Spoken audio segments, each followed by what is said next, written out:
is happening in automotive systems, from spacecraft to cars, actually. And this is some ideas I got in various events, in conferences, and also about what we do in the company.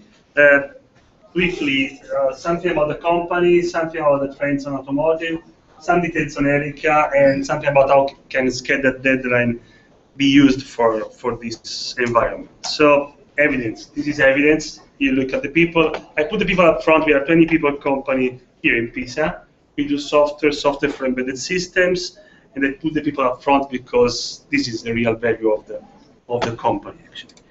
And what we do, product and services, we do operating system for automotive, so we have an open source OSEC VDX kernel for automotive. We have a code generator for small embedded systems. We have competencies on Linux. We were part of the Actors project who founded the first version of SCAD a few years ago. And also we do application development on Linux, on Qt, on LabVIEW, and other platforms. Okay, let's start. So, basic idea. Think of a car nowadays. It has 60 CPUs, 70, something like that. If you think in the 85, they were isolated architectures, which were not talking each other. If you think at them 10 years later, they were, let's say, distributed architectures, so microcontroller talking over the canvas.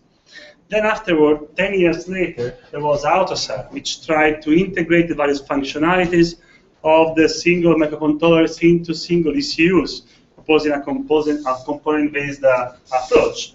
And then nowadays, in 2015, what you have is a multi-core AutoSAR, so you use a multi-core PowerPC or Aurix or whatever, and plus you have infotainment solutions based on Linux typically.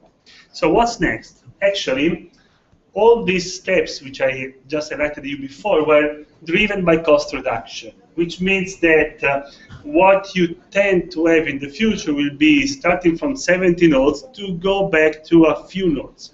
And all these few nodes will have to integrate many things. So there will be need for different applications coming from different providers, and you have AutoSAR components for that. You need to have integration with heterogeneous timing requirements, so you have mixed criticality and schedulability analysis needs. And also different safety levels, so you have mixed criticality in the sense you have safety level relevant part with non-safety relevant part. And you also have memory protection. These are things which are granted in Linux. You have memory protection, you have different loads and so on, but here in automotive they have their own directive in AutoSAR. But then what will happen? It will happen that you will have to integrate on the same system different applications with different semantics. In particular, you have a static world where you have static allocation of resources, static software architecture, no dynamic allocation of memory, no malloc, hard real-time kernel with limited other resources. And this is typically from the AutoSAR domain. And then you have a dynamic world, which is the infotainment system, where you have relaxed real-time constraints. You have mounting a USB stick. Or you maybe work on a Linux-based system with a video display, with some graphics and things like that. And maybe you want also iPhone, Android integration and app stores and so on. These are things which are non-real-time based on Linux. So nowadays they use Linux in infotainment. You can just look at the Linux Foundation, Tizen, Genevi, which propose an architecture for automotive system based on Linux. On the other hand, on small systems, there is what? There is AutoSAR, but what we are trying to do is to bring a complete open source environment, and we actually developed Erica Enterprise, which is a kernel that we just put a slide there just to give an idea.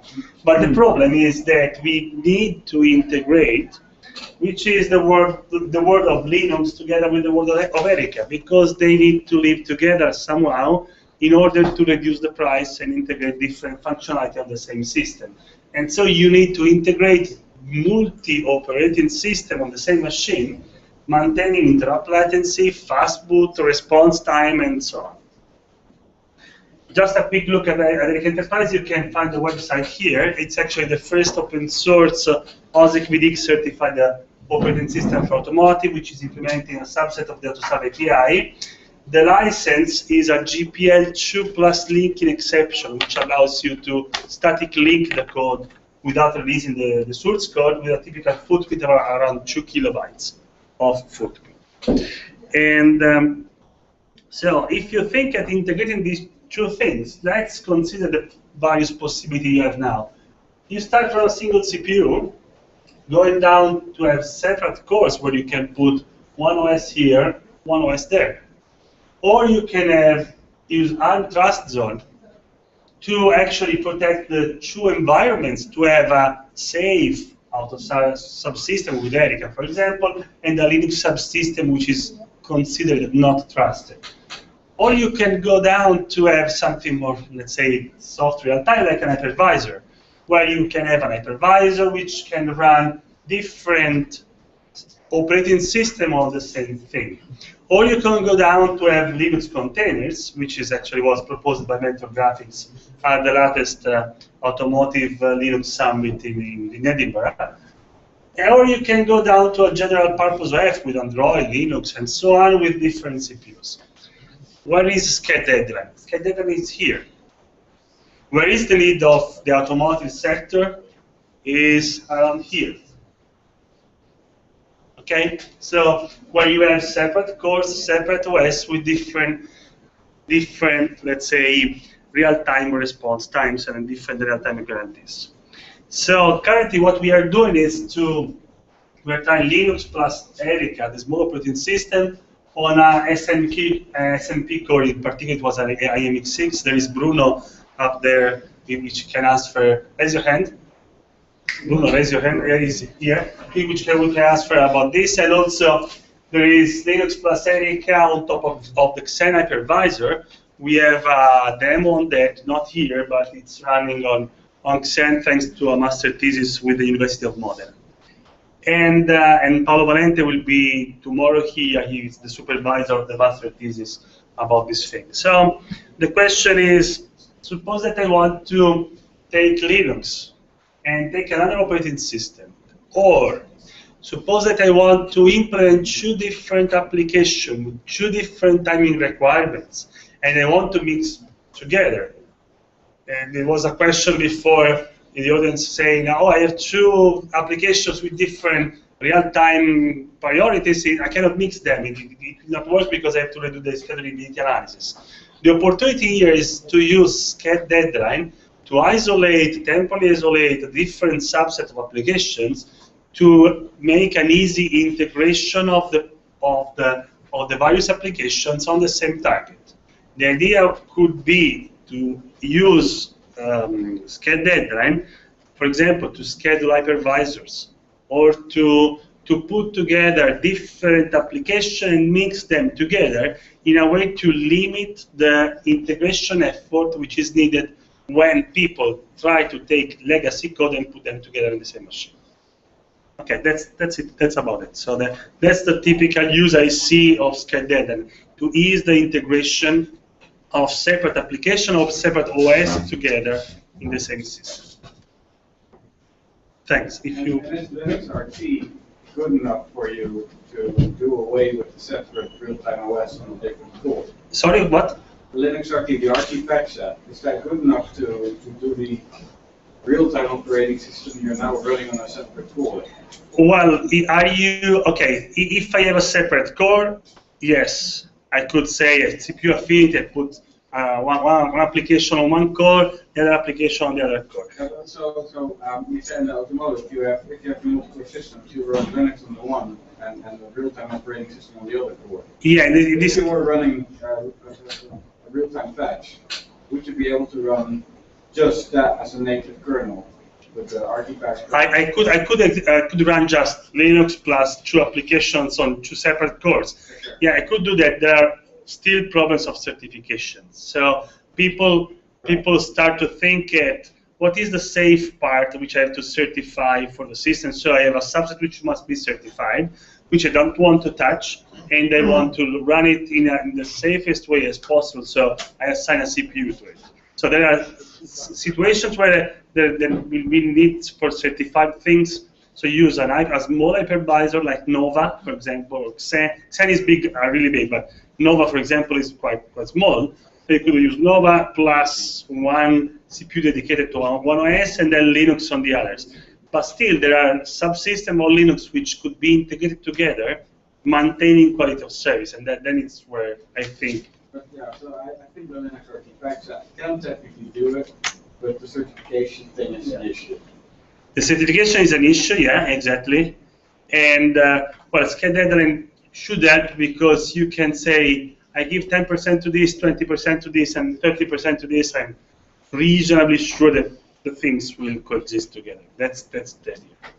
I have a question. If you separate the operating system, or you use Linux on two cores, or you do wherever, you still have to deal with constraints like frequency of the core, or frequency scalings, or temperature frequency scalings, or you need to deal with, I don't know, you are running an application that consumes a lot of power, so the temperature profile of the CPU increase, but the real time should start at the maximum frequency. But it sucks because the CPU cannot grow frequency enough because the temperature protection not let to run the CPU too much. So I think that there are not only software constraints in this environment, but even hardware constraints. Well, if you think at hardware constraints, Infineon or Freescale will never go over 300 megahertz or something like that. So current hardware machine going at 800 megahertz has enough CPU power for most of these applications, which sometimes are real time, sometimes are not. Think at the body computers or things like that. Okay. For example, some FPGA that recently go out from the market that even split the memory. So FPGA has even dedicated memory when it can execute and access the memory when the other cores do other stuff. So it's I think that yes, it's nice enough to have split to different operating systems, but there are still some problems connected to the interaction between cores that you cannot fix even if you run two different operating systems. You can only fix it if you have partitioning hardware. I mean. Well, there was a talk about BMW 2 weeks ago showing here in Pisa showing two AUTOSAR operating system on a single core Aurix machine. So it is something which is going on in the industry. It's not just me that I'm saying that, but it's something which is BMW is going to research on it, and ETAS is going to research on it, and others too. So it's an ongoing trend. I mean, so you trust the brake if they run on a separate.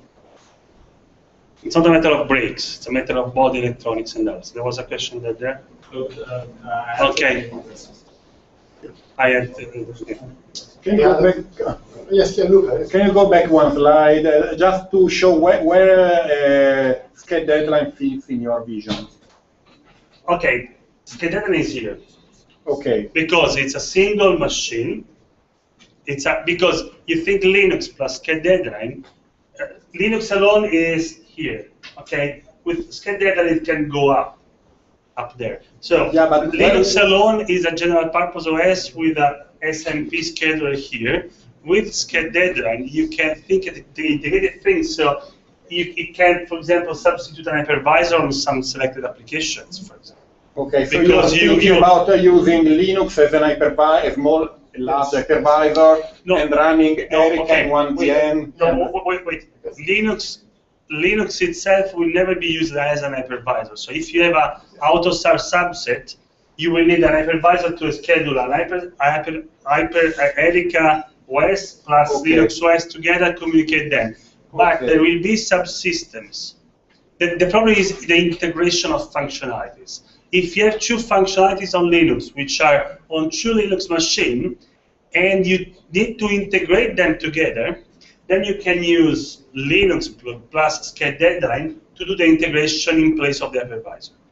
But this needs to be two Linux applications. Yeah, okay. So because the AUTOSAR things are static and it's different. The semantic is different. The semantic of the threads are different. Okay. So for those integrated AUTOSAR will be more like hypervisor things. Okay. Okay.